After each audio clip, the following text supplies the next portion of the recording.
Morning.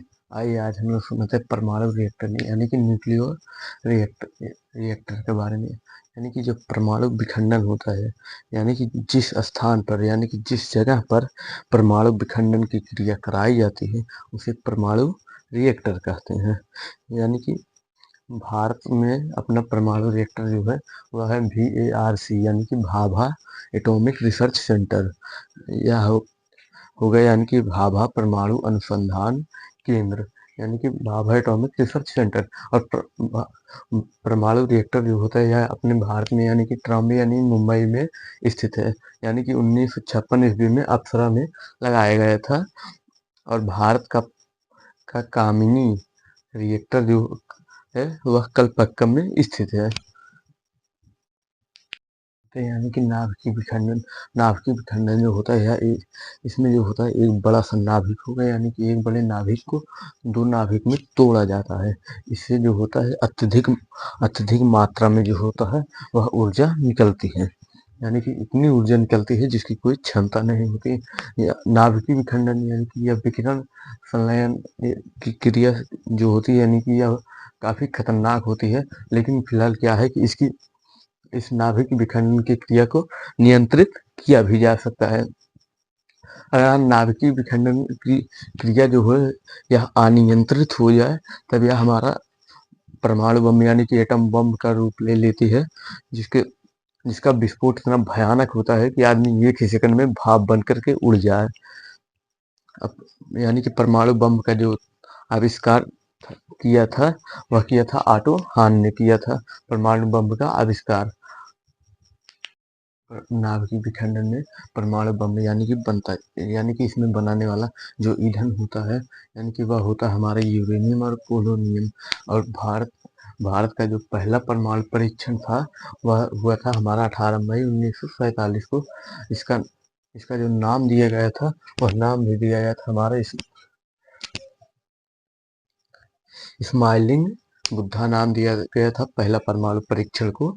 और दूसरा जो था भारत का दूसरा परमाणु परीक्षण वह 11 मई तथा 13 मई के बीच में किया गया था। यानी कि इसका नाम दिया यह 1998 ईस्वी में किया गया था। इसका नाम दिया गया था शक्ति 98 नाम इसका दिया था।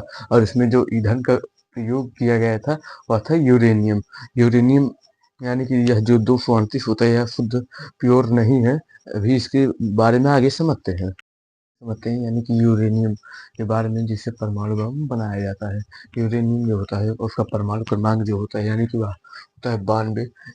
यूरेनियम जो होता है यह 238 यह जो होता है यह पीरियोडिक टेबल में रखा गया है 238। यानी कि इसका जो होता है इसका मास यानी कि द्रव्यमान होता है यह 238 पर रखा गया है। लेकिन यह जो होता है यह उतना खतरनाक नहीं होती, यानी कि यह उतना रेडियो एक्टिव नहीं होता है। इसको जब इसको मॉडिफाई किया जाता है यानी कि यूरेनियम जो होता है यह पहले नंबर तो शुद्ध अवस्था में मिलता नहीं है। और नहीं मिलता तो फिर इसको कृत्रिम विधि द्वारा बनाया जाता है। फिर इसको मशीनों से यानी कि इसको एक मशीन होती है गोल गोल नचा करके इसको मॉडिफाई करती है, यानी कि वह लाती है 235 पर। अब यह जो 235 वाला यूरेनियम होता है यह खतरनाक होता है, यह अत्यधिक खतरनाक होता है। लेकिन उससे भी खतरनाक होता है यूरेनियम 231। यानी कि पहले तो यह जो होता है यह खतरनाक होता है लेकिन उतना नहीं। और इससे भी अधिक खतरनाक होता है यह। और इससे भी अधिक खतरनाक होता है हमारा 231। हमारे पास जो है एक वीडियो है यानी कि परमाणु बम के बारे में, वह देख लीजिएगा यानी कि कैसे वह दिखता है।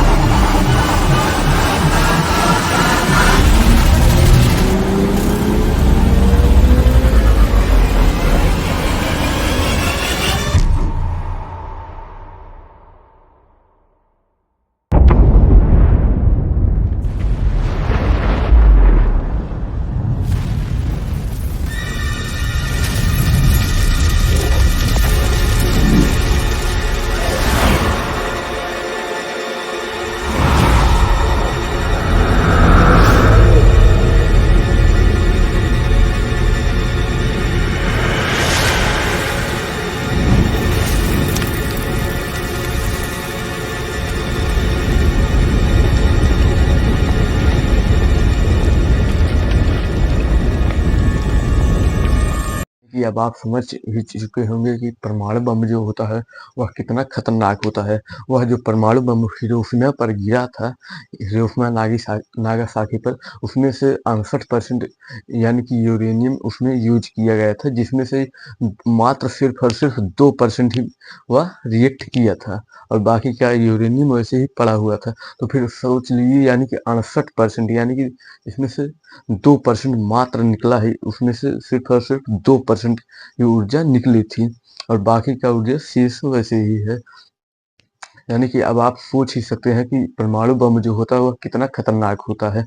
इसी इसके रेडिएशन के कारण, यानी कि वहाँ के जो बच्चे होते हैं वह लंगड़े वगैरह पैदा होते हैं, यानी कि वह ठीक से चल फिर नहीं सकते या फिर उनको कोई ना कोई शारीरिक प्रॉब्लम आ ही जाती है, क्योंकि उसका रेडिएशन बहुत ज़्यादा होता है।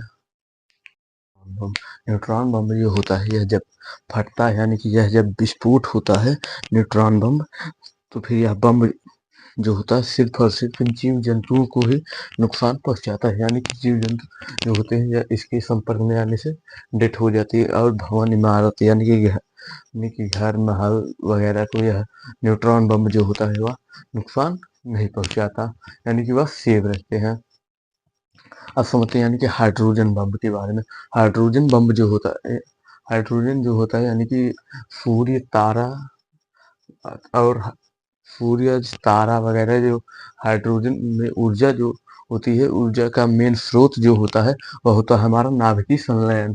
यानी कि इसी के कारण नाभिकीय संलयन होता है। इसमें हाइड्रोजन जो होता है, हाइड्रोजन का नाभिक वह हीलियम में परिवर्तित होता रहता है, यानी कि लगातार वह एक्सचेंज होता रहता है, हीलियम में परिवर्तित होता रहता है और इसमें से जो होता है अत्यधिक मात्रा में ऊर्जा निकलती रहती है। अब आइए समझते हैं यानी कि इसके बारे में डिटेल से, यानी कि हाइड्रोजन बम के बारे में। हाइड्रोजन बम जो होता है वह परमाणु बम की तुलना में काफी खतरनाक होता है, यानी कि यही कारण है, यानी कि जो होता है हमारा हाइड्रोजन, हाइड्रोजन के नाभिक वह हीलियम में परिवर्तित होते रहते हैं, यानी कि यह परमाणु बम की तुलना में परमाणु बम कम खतरनाक है, यानी कि उससे भी खतरनाक है ये हमारा हाइड्रोजन बम।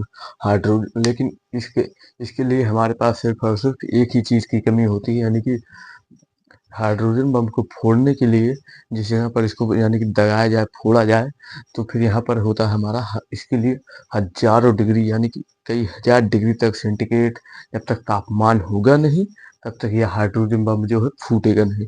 लेकिन उतना उतना अभी जो फिलहाल यह हाइड्रोजन बम है, यानी कि इसका उपयोग यानी कि सूरज तारा यानी कि या सूर्य वगैरह जो होते हैं वह करते रहते हैं, यानी कि इसके कारण से जो सूर्य हमारा है, यानी कि जिसके कारण उजाला वगैरह होता है या इसी के कारण होते हैं, यानी कि हाइड्रोजन बम। सूर्य में जो होता है यानी कि उसके भी अणु जो होते हैं, यानी कि हाइड्रोजन के नाभिक जो होते हैं वह हीलियम में लगातार परिवर्तित होते रहते हैं। इससे जो होता है कि यानी इस सूर्य के अंदर जो है अधिकतम यानी कि बहुत ही ज्यादा ऊर्जा निकलता रहता है,